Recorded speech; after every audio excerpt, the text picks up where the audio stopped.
Shavua Tov, donc comme chaque semaine, nous nous trouvons cette semaine Parashat Yitro.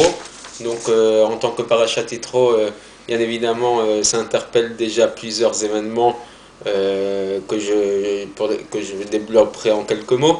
Mais bien évidemment, j'aimerais déjà dédier le cours à la mémoire de plusieurs personnes. Je commencerai vraiment par choix personnel, par deux personnes.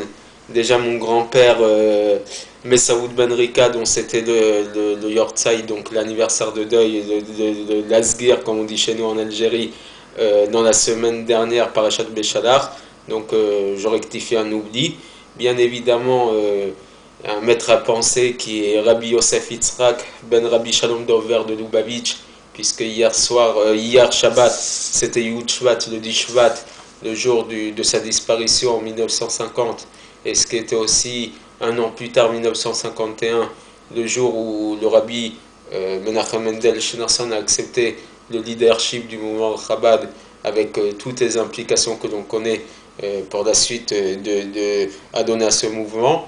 Bien évidemment, j'ai laissé un message et je pense que toute la communauté juive mondiale a été touchée par la disparition d'Ariel Arik Sharon.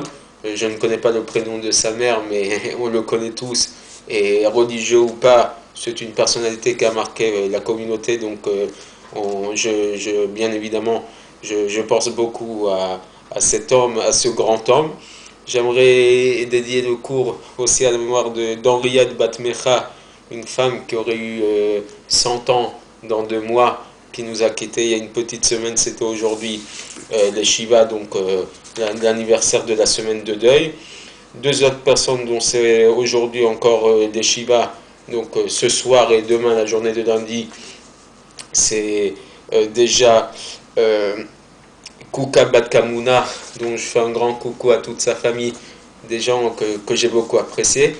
Max Moshe Ben Menachem, dont j'ai eu l'occasion de faire l'enterrement dans le courant de la semaine dernière.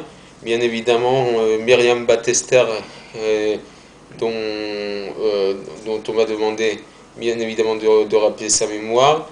Et Julie Simcha Batfrecha, dont c'est cette semaine les Shloshim, demain soir le mois d'après sa disparition. Pour toutes ces personnes, je souhaite que notre cours serve à leur aliyat neshama, l'élévation de leur âme. Amen. Et on y contribue avec nos prières.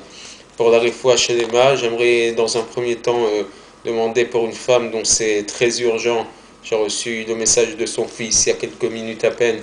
C'est Julie Cohen Batester Haddad, qui est une femme âgée mais dont les médecins ne donnent pas de nouvelles de perspectives très réjouissantes.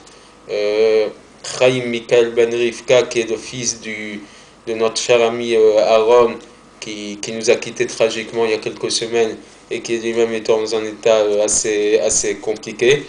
Et les personnes pour lesquelles j'ai l'habitude de dédier le cours, mon père en premier lieu, qui a vraiment besoin, qu'on prie beaucoup fortement pour lui en ce moment, David Ben Rachel, mon oncle Yehuda Ben Rachel qui est aussi très très fatigué, Mike Meyachaim Ben Simcha, dont on en demande beaucoup de nouvelles depuis Facebook et j'espère que ça va mieux.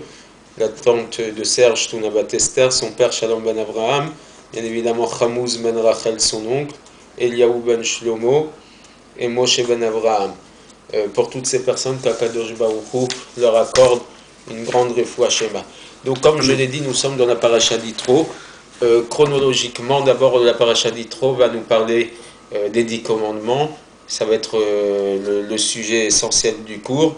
Mais entre parenthèses, j'évoquerai aussi 2 dates de grande importance cette semaine.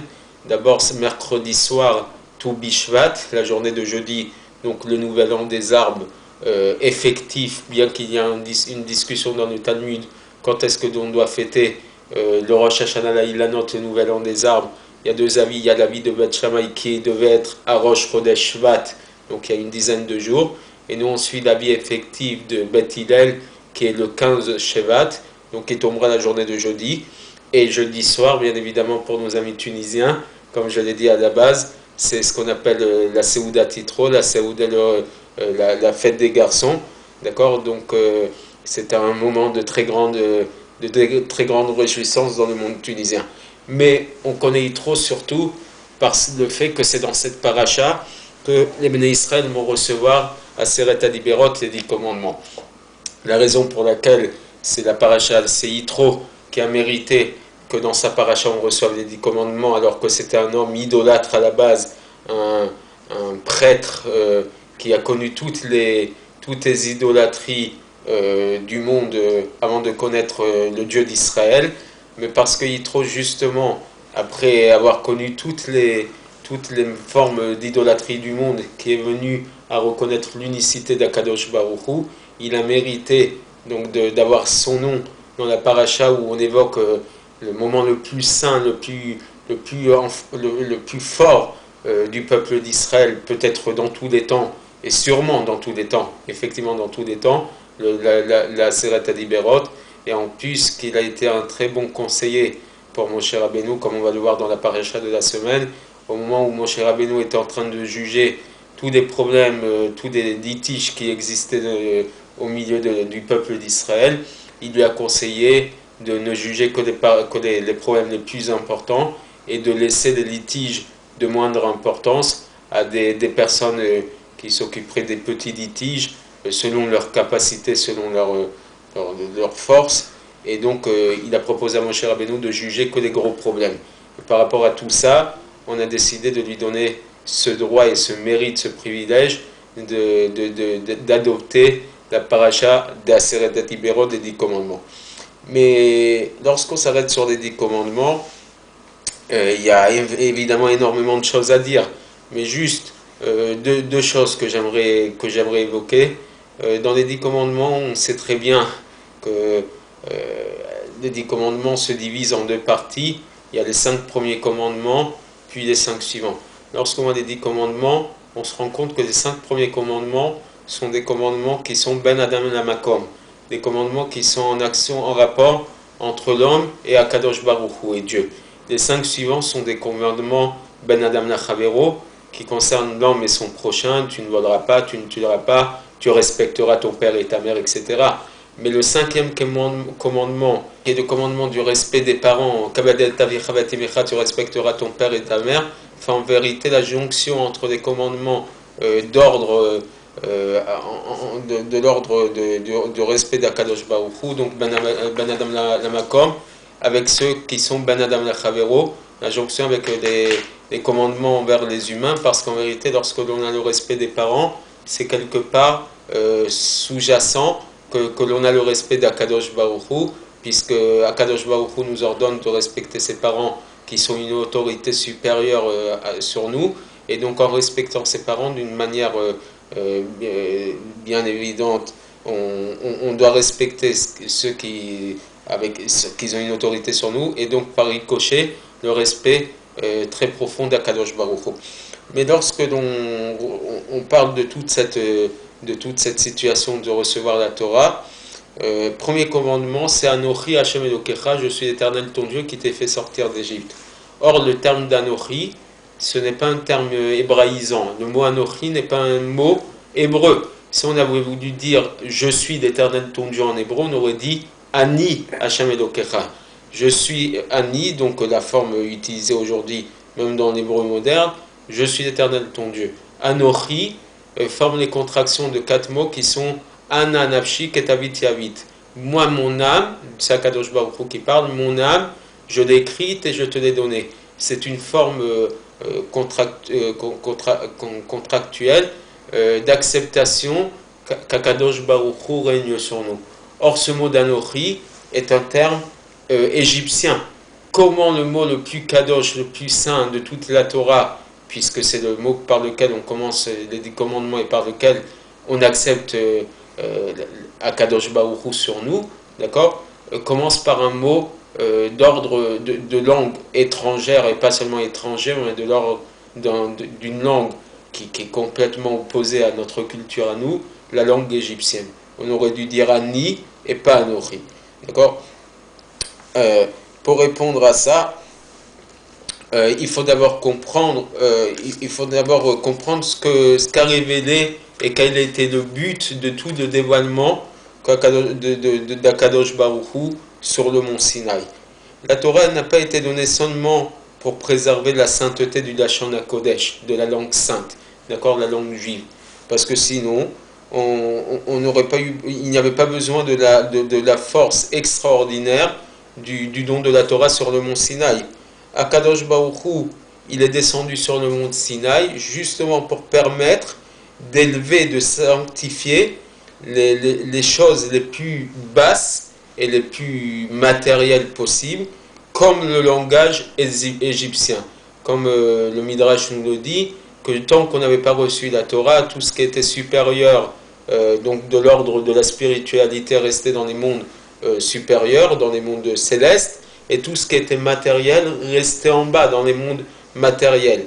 Et par le fait d'avoir reçu la Torah, on nous a permis de sanctifier la matérialité. C'est pour ça qu'aujourd'hui, par exemple, des téphilines qui sont fabriqués à base de parchemin d'un animal qui a été égorgé, donc un animal purement, bassement matériel, il peut être sanctifié, et que le jour où les téphilines deviennent psulim, donc impropres, inaptes à être utilisés, parce que soit des lettres ont été effacées, soit le parchemin s'est flétri, soit les bâtiments, donc les boîtiers dans lesquels se trouvent les téphilines, se sont détériorés. On n'a pas le droit de les jeter à la poubelle comme une vulgaire saleté, mais on doit les enterrer, ce qu'on appelle les mettre dans la guéniza, parce que justement elles ont acquis une certaine sainteté qui va rester éternellement sur cette téphiline-là.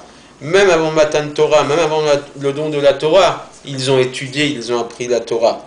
Même avant ça, il existait une certaine sainteté. Mais le but du don de la Torah sur le mont Sinaï était de relier la Kedusha, donc la sainteté, avec la réalité matérielle. Sanctifier, élever, même les choses les plus éloignées du monde de la Torah, et leur permettre, eux, de se lier par échelle, comme donc une échelle, comme les marches d'une échelle, les rails d'une échelle qui font la jonction entre deux marches, relier les mondes d'en haut avec les mondes d'en bas. Et puisque c'est ça le but et toute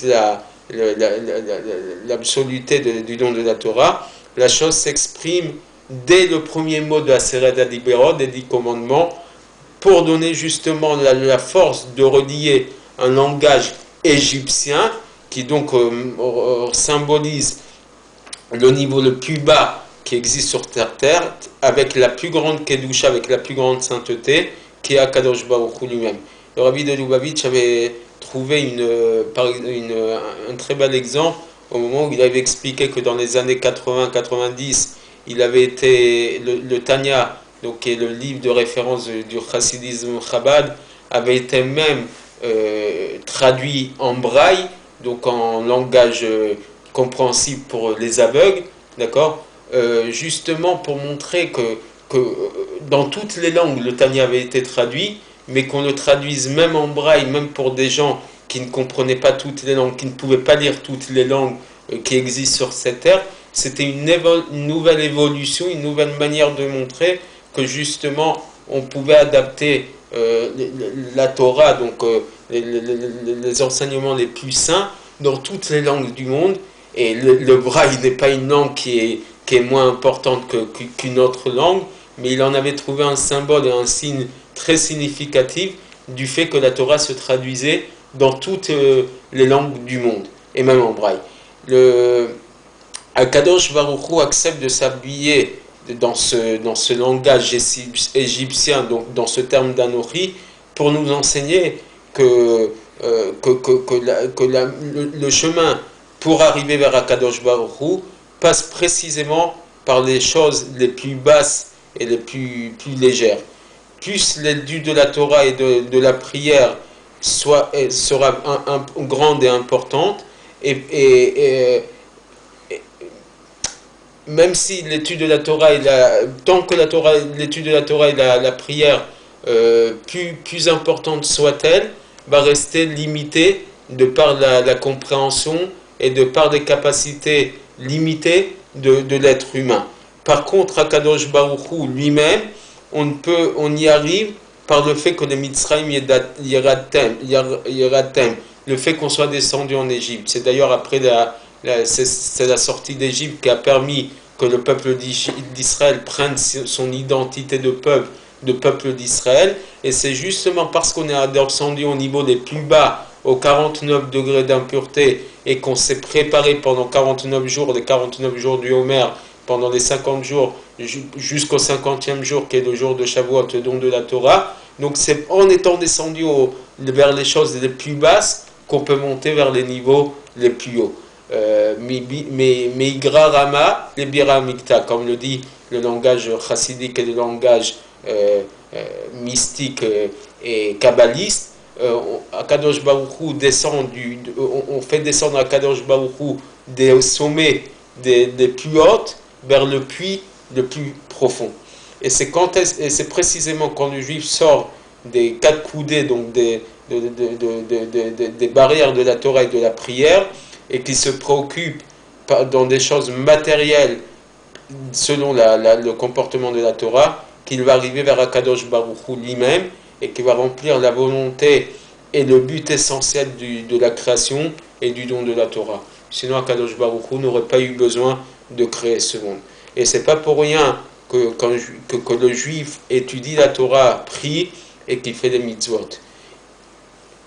Et ça ne suffit pas. Il doit d'abord arriver à la conclusion que Bechol derach echad hayehu, dans tous ces chemins connaît Dieu, comme le dit le roi Salomon dans ses proverbes, le livre de Michelet, sanctifier sa vie matérielle et sa vie quotidienne, même dans ses préoccupations les plus matérielles et les plus routinières, les plus quotidiennes, que même là va se dévoiler à Kadosh Baruch Hu.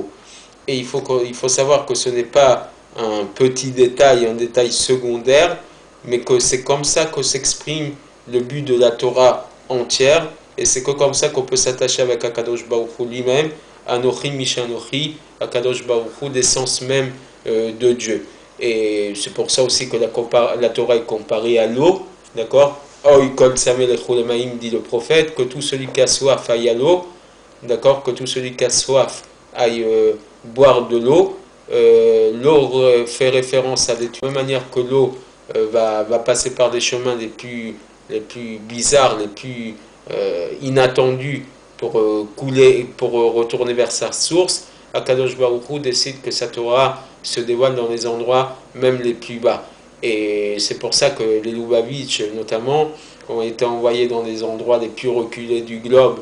Ils ne se sont pas contentés de rester à Meacharim, à Bnei Brak, dans des endroits qui sont complètement des endroits de Torah, mais dans n'importe quel endroit du monde, vous irez voir, vous verrez des Lubavitch, parce que justement, dans la vie quotidienne, dans la vie de tous les jours, il faut reconnaître l'unicité et la présence de Dieu, et donc ce terme d'Anochi représente bien cette idée-là. Juste pour un tout petit mot sur Tu Bishvat, donc cette discussion entre Beth Shammai et Beth Hillel, à savoir quand est-ce qu'on fête le nouvel an des arbres, le 1er ou le 15 Shevat, on peut expliquer cette discussion par le fait qu'il y a 2 dimensions dans la vie de l'homme. Il y a une dimension, la dimension concrète, et il y a la potentialité des choses.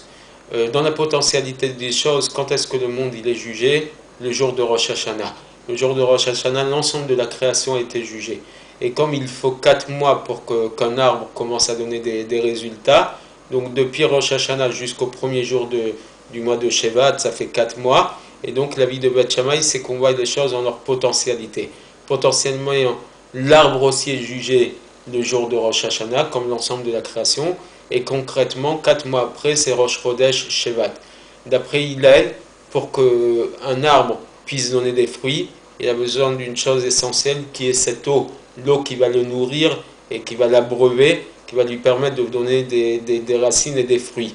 Et quand est-ce que l'eau est jugée? Elle est jugée le jour de la fête de Sukkot, puisque c'est au moment de Sukkot que l'on commence à demander on demande à Kadosh Baruch Hu des pluies. Et donc concrètement, puisque l'arbre a besoin de cette eau pour être nourri, c'est pour ça que Beth Hillel nous donne l'ordre de faire de ce nouvel an des arbres le 15 Shevat. À l'heure actuelle, on est obligé de se conformer à la vie de Beth Hillel, et donc on fête Tu Bishvat le 15 Shevat, mais le nouvel an des arbres le 15 Shevat. Mais lorsque Mashiach viendra, pratiquement, à part quelques exceptions, pratiquement toutes les discussions entre Beth Shammai et Beth Hillel, on suivra l'avis de Beth Shammai, alors qu'à l'heure actuelle, on suit l'autre avis, celui d'Hillel, et on ira donc au potentiel des choses, étant donné que dans notre potentialité, on a énormément de choses à faire. Akadosh Baruch Hu nous demande d'être conscient de nos potentialités. On doit essayer de réfléchir à nos capacités, à ce qu'on est capable de faire, et même si on se contente d'un résultat concret qui est limité, on doit savoir chacun et chacune qu'on a un potentiel beaucoup plus haut que ce que l'on dévoile, et donc c'est peut-être le moment de mettre en application tout ce potentiel par notre réflexion personnelle, et Bezrat Hashem, j'espère qu'on arrivera vite à devoir accomplir des choses selon la vie de Beth Shammai. Ça sera le signe que Mashiach est présent parmi nous très rapidement, la venue de Mashiach, et que tous nos ennemis, tous nos détracteurs soient finalement éradiqués, puisqu'encore jusqu'à aujourd'hui, on entend trop parler de certaines personnes qui nous veulent du mal, qu'Akadosh Baruch Hu défasse terre une fois pour toutes, et que sa gloire soit dévoilée à l'ensemble du monde, comme elle a été dévoilée une première fois d'une manière très très forte et très révélée en l'an 2448, le 6 Sivan 2448, lors du jour de Mahamad Ar-Sinaï, de la réception de la Torah sur le mont Sinaï. Je veux bien sûr parler du jour de Shavuot. Shavuot Tov, et à bientôt.